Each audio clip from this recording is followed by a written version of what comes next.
Shalom teman-teman, saat ini saya ingin membagikan ayat firman Tuhan yang menguatkan hidup saya secara pribadi yang terambil dalam Filipi pasal 1 ayat yang ke-29 berkata seperti ini. Sebab kepada kamu dikaruniakan bukan saja untuk percaya kepada Kristus, melainkan juga untuk menderita untuk Dia. Ayat firman ini saya dapatkan ketika saya mengalami sakit selama 9 bulan, dan itu sakit di bagian pinggang. Dan ketika saya bertanya kepada Tuhan, Tuhan, apa yang Tuhan mau di dalam hidup saya? Tiba-tiba ketika saya membaca firman, ayat inilah yang akan menguatkan hidup saya.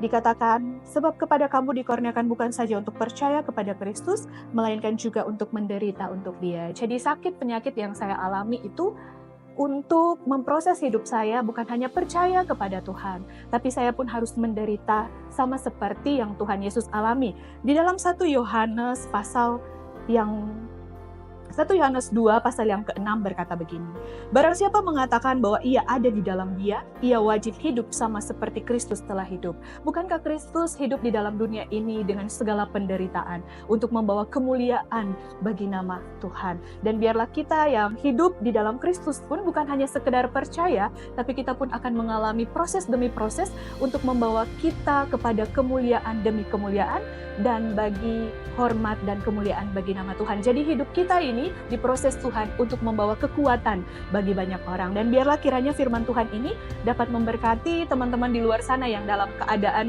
dekat dengan Tuhan, tapi mengalami proses yang bukan hanya sekedar percaya, tapi harus menderita untuk kemuliaan bagi nama Tuhan. Terima kasih, Tuhan Yesus memberkati. Shalom.